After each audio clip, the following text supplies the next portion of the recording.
हाँ तुम फाखिर को बुलाने गई थी ना, कहाँ है वो? मैंने बुलाने तो गई थी बड़ी अम्मी, लेकिन पता नहीं वो कहीं चला गया। कहाँ चला गया, तुमने पूछा नहीं?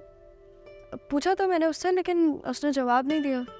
काफी जल्दी में गया था कहीं। देख रही हैं अम्मा, बच्चे जो हैं वो घर के उसूल बदलेंगे। मुंह उठा के चले गए, ना किसी को बताया कि कहाँ जा रहा है, ना ये बताया कि कब लौटेगा। अपनी मनमानियां हैं बस।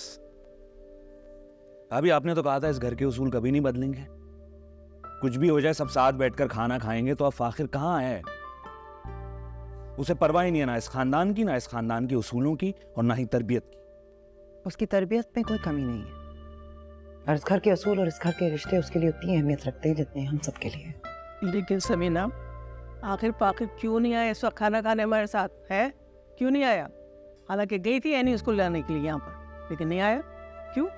माँ जी कोई जरूरी काम होगा, वरना वो ऐसा नहीं करता, आप अच्छी तरह जानती हैं। रहने दो समीना, बस रहने दो। ऐसा कौन सा जरूरी काम है कि 2 घड़ी हमारे साथ बैठ के खाना नहीं खा सकता वो?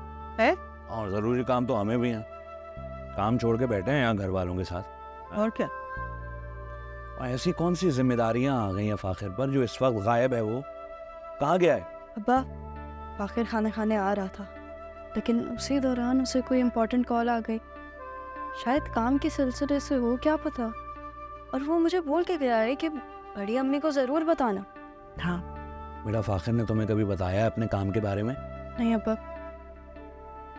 लेकिन अगर कोई ज़रूरी काम नहीं होता तो फाखिर ऐसा नहीं करता। चुप। खाना खाओ, ये लो डालो।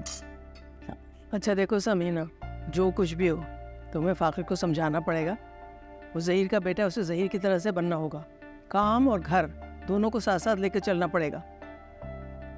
जी मैं समझा दूँ। समझा दो उसको अच्छी तरह से।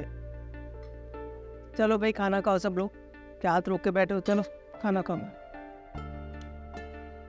वैसे फायजा कहाँ है? वो नजर नहीं आ रही। खाना नहीं खाएगी हमारे साथ, या उसे भी कोई बहुत जरूरी काम है? ये सलाह देना। ऐसा कहाँ है? तबीयत ठीक नहीं है, सो गई है।